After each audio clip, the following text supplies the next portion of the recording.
director said, this place has good bones.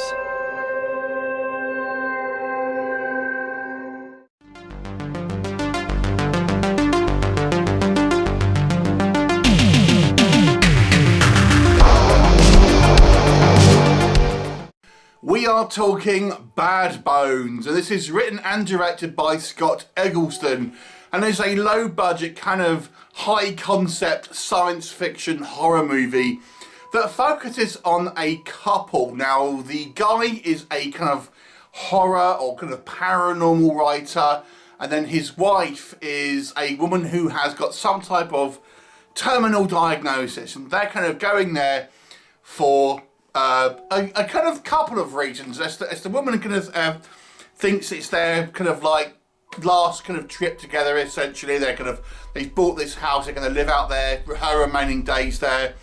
And the guy, he's going there to kind of write a new kind of novel, but he also has an ulterior motive for reasons that will become clear in the movie. And I'm not going to kind of go into spoilers here.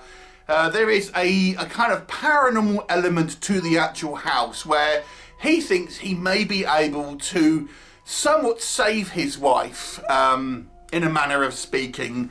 I'm not going to say how that is, because it's not a straightforward kind of like she's killed kind of scenario. But suffice to say, there's kind of high concept science fiction ideas with a kind of a degree of kind of psychological and somewhat body horror as well. What will happen, you'll have to watch the movie and find out.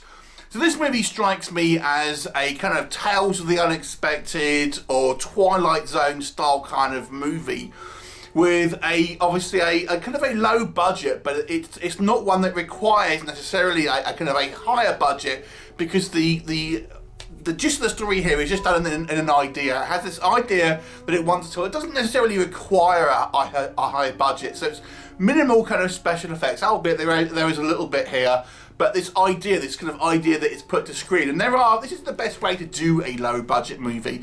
If you can't afford to have a splashy, ambitious story, try and kind of have these stories which are more like high concept and that can kind of be portrayed through minimal kind of like special effects or set pieces, and are better involved in an interesting kind of story with decent characters.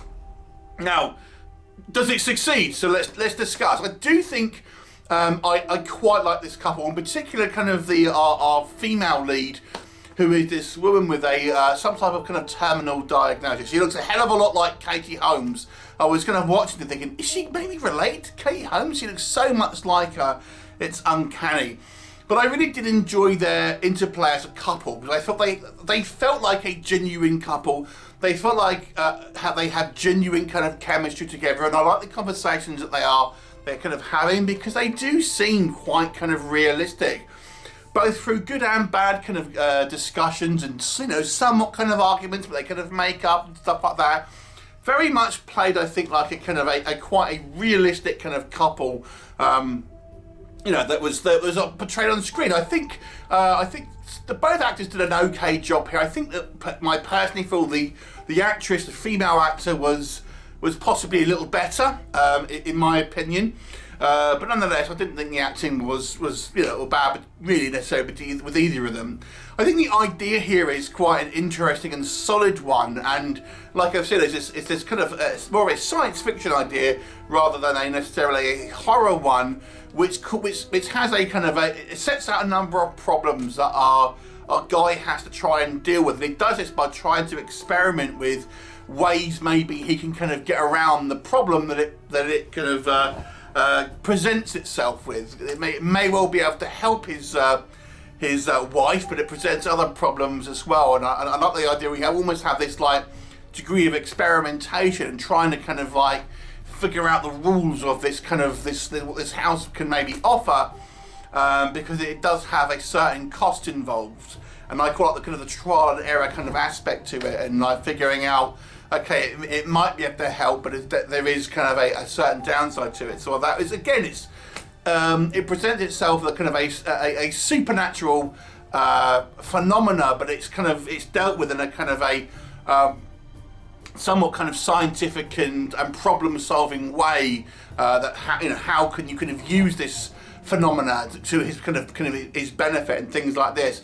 The movie is relatively kind of effects free, but there's one or two effects I thought were done to a kind of a good standard, and it presents itself with some horror elements. And again, we don't want to spoil anything here, but there's kind of like when you use these kind of paranormal things that I'm not going to kind of talk too much about, there are consequences that are involved that will become apparent, and I kind of quite like the way that they are dealt with.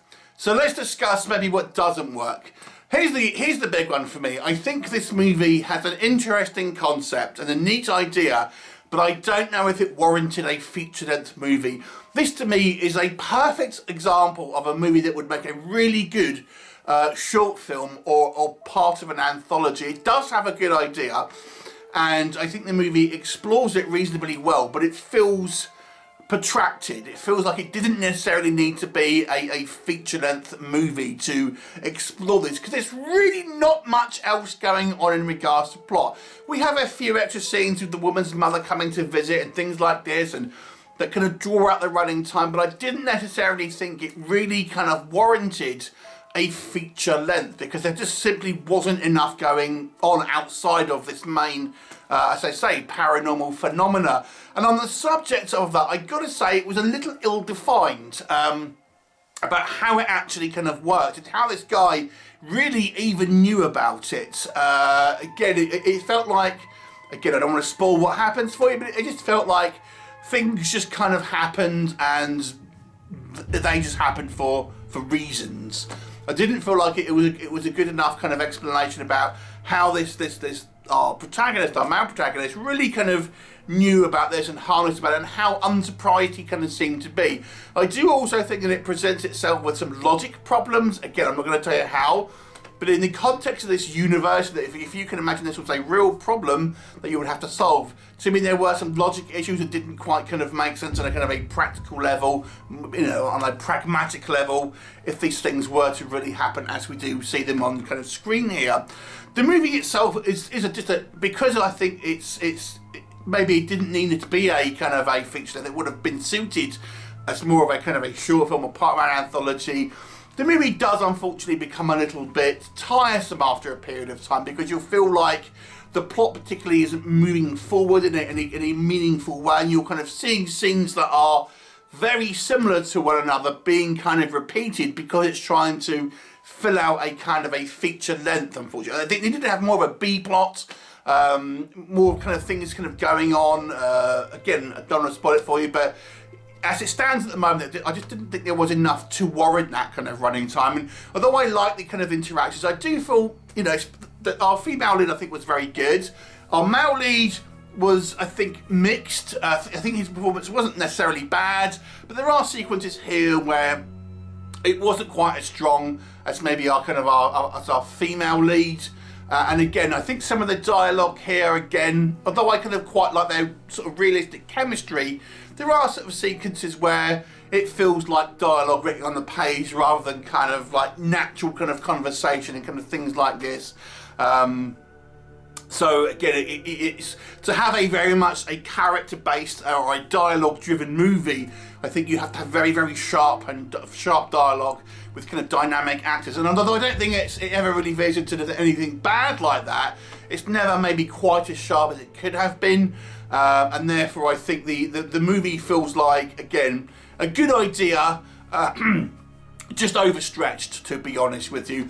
But I do think the idea is solid, and I like to see like this kind of concept, an original concept kind of put onto screen. It's not going to be for everyone, because it's not a particularly kind of like exciting or effects-driven movie with kind of action sequences or scares. It's a psychological kind of like thriller horror movie with some science fiction elements that I feel could have been expanded upon, and it could have had a little bit more to it. Had this been a short film, I think it would have been killer, to be honest with you. But as it stands at the moment, I will give this a 6 out of 10 for its kind of originality, I think, and decent idea. But maybe it's not for everyone. Have you seen it? What did you think of it? Leave me a comment, and I'll look forward to seeing you next time. Bye for now.